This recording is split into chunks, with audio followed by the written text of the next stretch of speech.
லக்கணத்துக்கு 4ஆம் பாவகத்தில் சுக்கிரன், செவ்வாய், சனி இணவு பெற்றால், அதாவது சேர்ந்திருந்தால், ஒரே பாவகத்தில் 4ஆம் பாவத்தில் இருக்கும் பொழுது வசீகர தோற்றத்துடன் இருப்பார்கள். ரொம்ப அழகாக, அதாவது மற்றவங்க கவரக்கூடியவங்க. அதாவது ஒரு பெண்ணாக இருக்கட்டும், ஆணாக இருக்கட்டும், எதிர்பாலினத்தர். அதாவது இப்போ ஒரு பெண்ணாக இருந்தால் ஒரு ஆண் அந்த பெண்ணு மேலே ஆசை வைக்கிற அளவுக்கு வசீகரமாக இருப்பாங்க அப்படி இருப்போம். ஆணாக இருந்தால் இளம்பெண்கள் பார்க்கக்கூடிய வசீகரத்தன்மையாக இருப்பார். அழகு அந்த மாதிரி இருப்பார். வசதி வாய்ப்பும் இருக்கும்.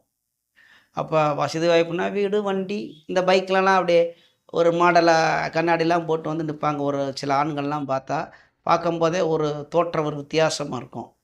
அப்போ வண்டியில் நிற்பார். அப்போ வசதி வாய்ப்புலாம் இருக்கும். ஆனால் தானாகவே அவர்களே கெடுத்து கொள்வார்கள்.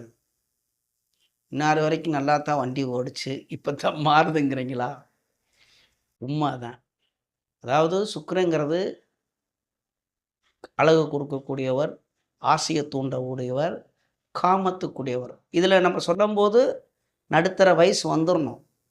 ஆணாக இருந்தாலும் பெண்ணாக இருந்தாலும் 18 வயசுக்கு மேலே 40 வயசுக்கு உள்ள இந்த இடப்பட்ட காலகட்டத்தில் இதில் ஏதாவது ஒரு தசாபுத்திகள் இப்படி எடுக்கும்போது இப்படித்தான் எடுக்கணும்.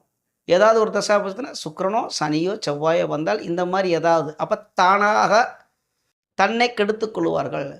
சொல்லுவாங்கள்ல கிராமத்தில், அவன் தலையில் அவனே மண்ணை வாரி போட்டுக்கிட்டான்டான்னு.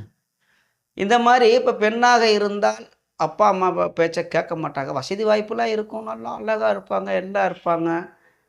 அவசரமாகி போகிறோம். அந்த மாதிரி தசாபுத்திகள் வரும்போது அவங்களா ஒரு மாப்பிள்ளை ஏற்பாடு பண்ணிக்குவாங்க. அவர் அழகாக தான் இருக்கிற மாதிரின்னு ஆசையில் ஒரு ஏற்பாடு படுத்தி கொண்டு கல்யாணம் பண்ணி அதில் தவறான முடிவாகும். அப்படி வச்சுக்குவோம். ஏன்னா ரொம்ப ஓவராக சொல்லக்கூடாது. அப்போ ஆண்களாக இருந்தால் அவங்களுக்கு தான் நல்லா வண்டி இதெல்லாம் இருக்குல்ல, பெண்கள் தொடர்பு அந்த வயதிற்கு தகுந்தாற் போல இருக்குன்னே சொல்லிட்டல. அந்தமாரி அவங்களே ஏதாவது ஒரு பொண்ணை கல்யாணம் பண்ணி வீட்டுக்காரங்களே எதிர்ப்பு சொல்லி அவர்களே கெடுத்து கொள்ளுவார்கள். அப்போ இந்த 4ஆம் பாவகத்தில் இந்த மாதிரி கிரகங்கள் இருக்கிறது நன்மையா அப்படின்னு கேட்கும் பொழுது நன்மை தான். இந்த மாதிரி சில தவறுகளும் வரும். அப்போ வண்டி வாகனம், வீடு, சொத்து எல்லாமே இருக்கும். ஆனால் அவர்களே கெடுத்து கொள்வார்கள். உஷாராக இருக்கும் அந்த தசாபுத்தி காலங்களில். அப்போ இந்த மாதிரி நிறைய ஒரு சின்ன ஒரு கிரக சேர்க்கைகளாக இருக்கும்போது ஒரு சின்ன ஒரு யோகங்கள் இருக்குது. பார்ப்போம். நிறைய விஷயங்கள் இருக்குது. நன்றி.